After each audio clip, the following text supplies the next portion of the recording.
Hi, in this video we'll walk through the process of completing and submitting a Stormwater Quarterly Electronic Discharge Monitoring Report, otherwise known as the eDMR. Every facility is different, so the screens you see may not exactly match yours. The form automatically adjusts based on your permit requirements, monitoring cycle, and any compliance conditions that apply to your facility. We'll point out the different sections you may encounter along the way, but hopefully you'll get the general gist of how to submit your DMR. Whenever you are ready to submit your DMR, what you want to do is come to your dashboard. We have a different module specific to this dashboard to teach you all about it. You can go find that if you haven't and review that first. When you're ready to submit your DMR, come back here, click on this button that says Submit eDMR.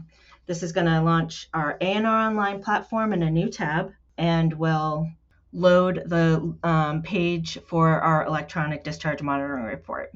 The first time you come here, you will want to take the time to read the landing page, familiarize yourself with any particulars about the form. But for the most part, when you are doing this regularly, what you'll do is scroll down here and enter your permit number. I'm going to enter a test permit number. Available permit numbers should start populating for you, whatever permit you're assigned to. If you have more than one, you might see more than one, so you want to make sure you're choosing the right one. This is the one I'm going to use today. And then the monitoring period should be whichever monitoring period you are currently required to submit. Select that and hit Begin Form Entry. I will say at this time, when the form is loading, it's going to take a little bit of time. We'll be working on improving that time in the future. But for right now, just know that what it's doing is a lot of work for you in the background. The eDMR itself is going to load with your facility-specific information. And as your limit set requirements change each quarter based on what you've already reported and may be required to report, we want to ensure that we're presenting the form to you in a way that is going to eliminate as many mistakes as possible and make it easy for you to fill out. Because of that, the form has to think for a little bit as it loads. So please be patient at this time. And like we said, we'll be working on trying to get this to load a little faster. Once the form loads, this is what you'll see. You will notice your permit information here. And the first question you're going to be asked is, do you have data to report for this period? This question is related to your entire facility. So whether you have one discharge point or 3 or 4 discharge points, if your entire facility, say, was closed or you had a reason why the facility as a whole had no data, here you would just select no. And then you're required to tell us why. You only have so many reasons why you can say no, and we've listed them here. A common one may be inactive and unstaffed, or no discharge is the other very common one. For all intents and purposes on this example, we're going to do inactive and unstaffed. And if you do this, you're basically done with the form. You're just going to go on to the end steps, which we will get to at the end of this video, but just know the entire facility has no data. This is how you would go about reporting it. Likely you will have data, and even if you have only some of the data, you still want to say yes here, and you'll have the opportunity to NODI data later on in the form. So you want to say yes here if you have any data at all to report for your facility, whether that's one parameter, one discharge point, anything. You want to say, yes, I have data to report here to move on. When you do that, you'll notice that conditionally your discharge point information populated on the form. Over here, we just have quick links to the different sections of the form, and you'll be able to navigate to the next section, which is discharge point information. You go to the next section either by clicking here or clicking here. When we click here, the next section will load, and this is where you'll have the custom data for your facility. This particular facility had 2 discharge points. So what I'm going to do is click on my first discharge point to open it and start going through the data here. Now you have the opportunity to NODI this discharge point. We're doing this because if you say you have more than one discharge point, you can't NODI the whole facility, but you could NODI one discharge point and not the other. So this question here would be when the entire discharge, say you didn't use that discharge this reporting period, but you did on the other discharge point, you could NODI this discharge point here and say no discharge.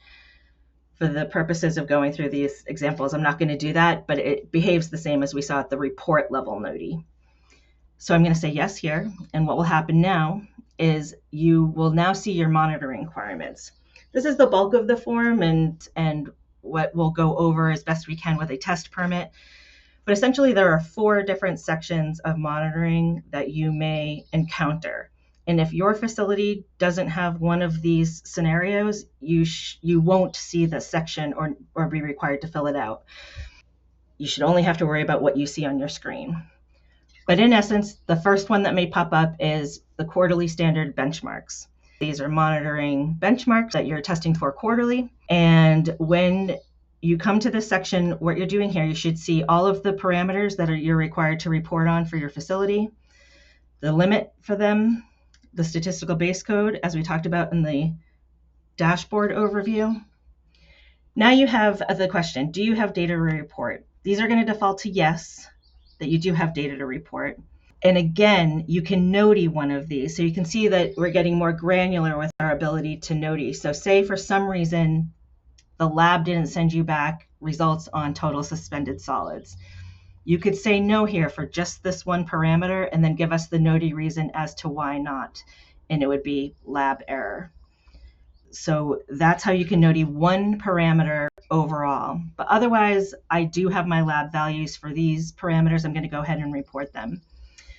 The qualifier is basically less than, greater than, or equal to, and it should be on you're going to copy whatever is on your lab report. Most often, it's going to be equal. There are minimum limits. Sometimes for some labs can't test below a limit. It's their minimum detection limit. If you see a less than on your report, you can select less than here. But more often than not, it's going to be equal. So we default that for you to equal. Here's the bulk of what we're collecting here is the sample value for those parameters. So I'm going to go ahead and just enter some numbers of what I might see on a lab report. Say for COD, we've got 100, nitrate 0.65, and total recoverable zinc. I'm going to make this one slightly out of range. I'm going to say 0.1. That's a little higher than my limit, which is okay. This is a benchmark that needs to be averaged over 4 quarters. You might have 1 quarter that's a little over. We just let you know here a little information like, oh, hey, it looks like you were over your limit. We just want you to double check, make sure you didn't type that wrong. It's going to be very important that you put accurate data in here. I can't emphasize that enough. At the end, and I'll reiterate this data will go not only to our system, but right to the EPA. Changing this data later becomes quite complicated, and we all want to avoid that. So the QC you do here is very important. So anything that we could do to call out for you that you may have entered something wrong, we went ahead and did that. It doesn't mean you can't put that number. You can. And it doesn't even necessarily mean you're in violation. There are different conditions for that. However, we do want to just make sure that you are copying your lab report here. And then any field that is mandatory, we have made mandatory, so you can't submit it without that data. So that should also be helpful.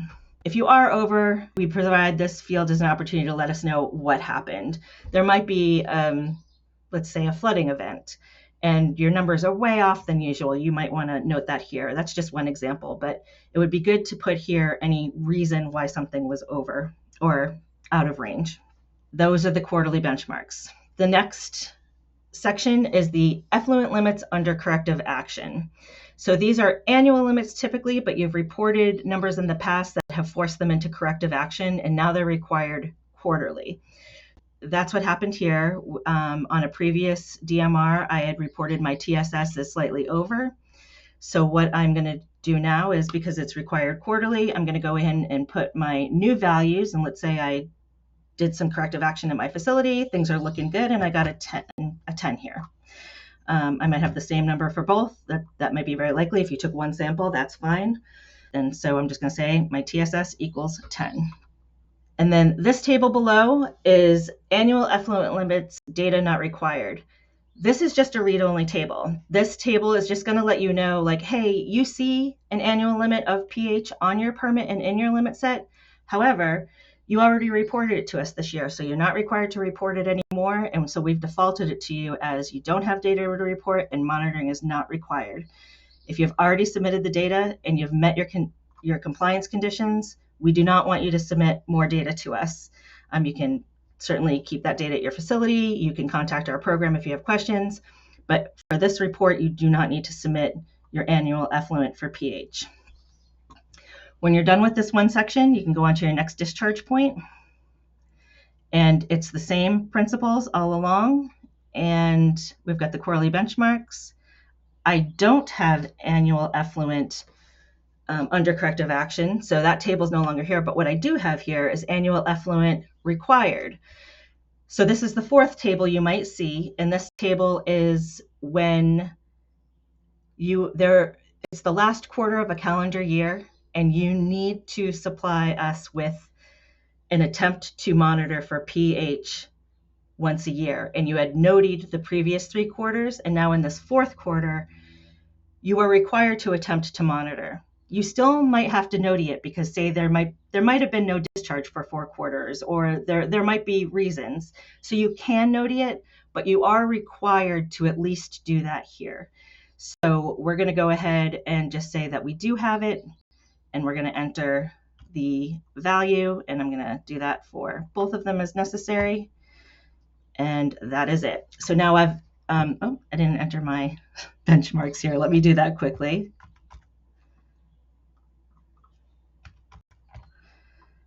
And again, I'm pretending one is out of range so that we can just, see that there. And I'll just say testing.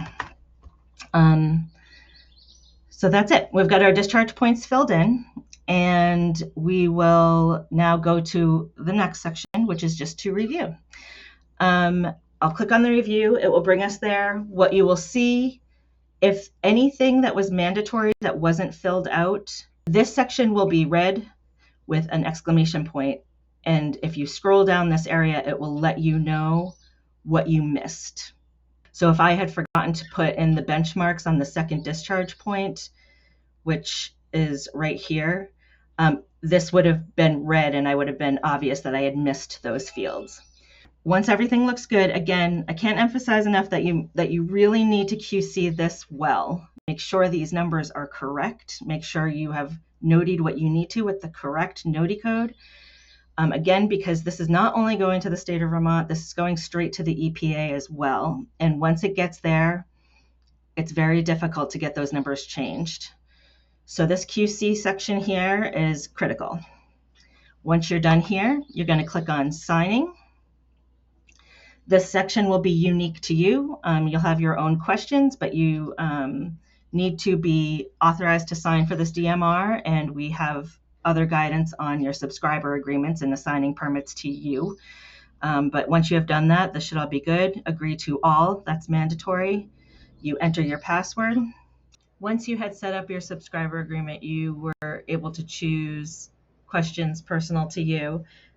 So you should be familiar with the questions that are here and the answers, and go ahead and fill it in. And then you'll hit sign. The formal process, you'll get this pop-up to let you know that the submission is complete. What I would recommend now is clicking on View Submission. It's going to bring you back to the submission page overall that tells you high-level details about the submission itself. Particularly over here, you're going to see status, and currently it says submitting. It might be helpful for you to just stay here for a little bit, or go and do something, come back and check, and refresh this page. The status will change over time over the course of about 5 minutes. It will change from submitting to submitted, which means it's hit our system, but it hasn't fully processed quite yet. After about 5 minutes, if you refresh it again, it should say deemed complete. I'm going to refresh again and look for my status.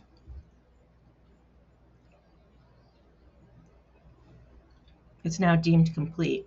Once it is deemed complete, you should be able to return to your dashboard and now refresh your dashboard, and your dashboard will be updated. The due date for the next DMR should be updated for which quarter that is for, and all of your limit sets should be updated to what is going to be required for your next DMR. And so here is where you're going to start the process for the next quarter. Thank you for following along. If you have any questions, just reach out to the Stormwater Program and we'll be happy to help you.